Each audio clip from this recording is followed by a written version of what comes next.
Hey everyone, this is Jeff Palis again from Global Education. This time I'm joined by Jillian O'Connell. And Jillian is a senior who studied abroad on exchange at Bangor University. And she's going to provide us a little wisdom as a veteran study abroad alum and a student employee in the Office of Global Education. So Jillian, I want you to walk us, if you could go back down memory lane and walk us through how you decided to study abroad and how you picked the university that you ended up going to. So I always knew that I wanted to study abroad. I always knew that I wanted that experience of a travel component. I had never been to Europe, so that's kind of where I zoned in on. And then I went on the website. I found out which school had exercise science courses, which is my major, and Bangor popped up. A few other schools popped up, but I wasn't sure exactly where I wanted to go. And then actually an older girl in my sorority was studying abroad at Bangor at the time. And I reached out to her, and she informed me about how great it was and whatnot.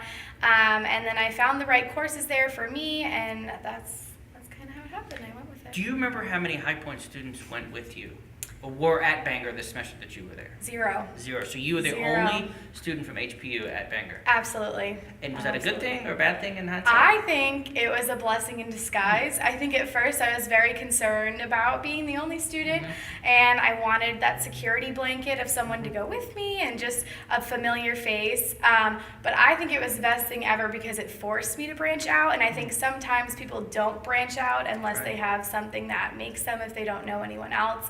And I think it was the best thing that could have happened to me. What did your parents think about that? What did they think about you going Yes. to Wales? On They your were own for a concerned. semester? There's a photo of me and my mom at the airport before I left, and all you see in her face is absolute fear. But they actually say the same thing now, that it definitely was a blessing in disguise because I didn't have somebody to hold on to that whole That's right. time. And I think sometimes people force friendships that way just because they just know somebody from High Point's going and they try to be their best friend, and really they could have met some other great friends while they were there. And I think it's really important to not only hang out with Americans, but really immerse yourself in the culture and hang out with everybody who's there. I mean, I had British people come to my house for Christmas, so it's really, really important Back to here have in that. the States, yeah, they come back. Yep. So yeah, they visited me, and it's really important to make friends that aren't just Americans because I think it's super easy to fall into that kind of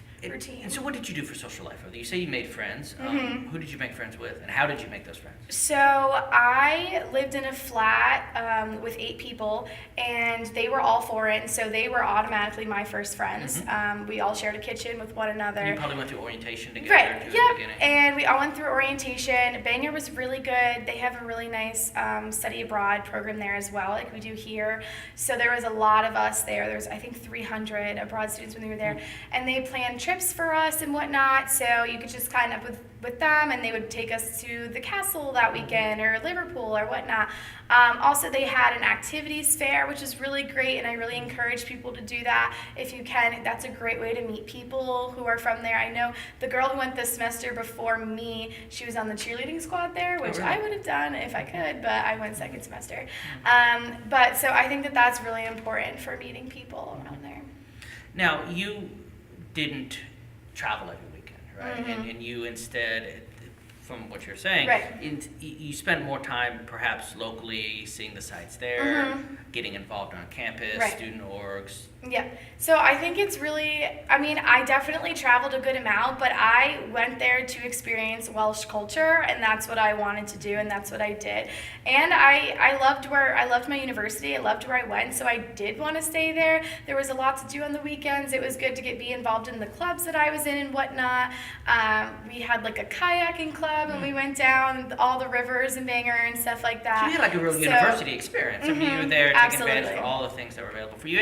And I think that's really smart. And we got to find a happy medium in some ways. Absolutely. We're going abroad. We're going halfway around the world, and we do want to travel. And we do want to go see and do things.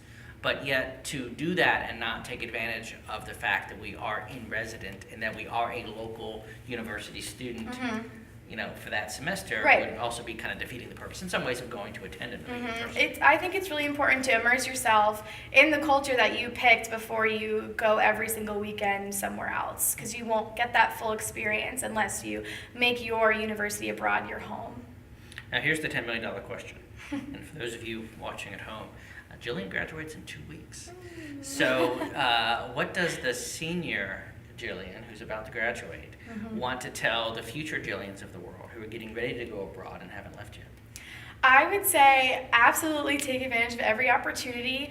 It goes by so much faster than you could ever imagine. You'll be home before you know it, sadly, and you'll regret that you didn't do that one trip to the mountains or whatever. I would also say, too, it's really important. I know with social media it's kind of hard and you wish you were back at High Point because your sorority had formal or there was a big party going on, but I can promise you that we'll all be here when you get back and really, really enjoy where you are now, because I assure you they all wish that they were where you are, because you're probably somewhere way better. And when you come back, Tom Brady will still be playing. Yes. And the Pats will still be winning the Super Bowl. Absolutely. So you won't miss Absolutely. out on And that. everybody will still be here and it'll still be great. Wonderful. Okay, thanks, Jillian. Thanks. Yes.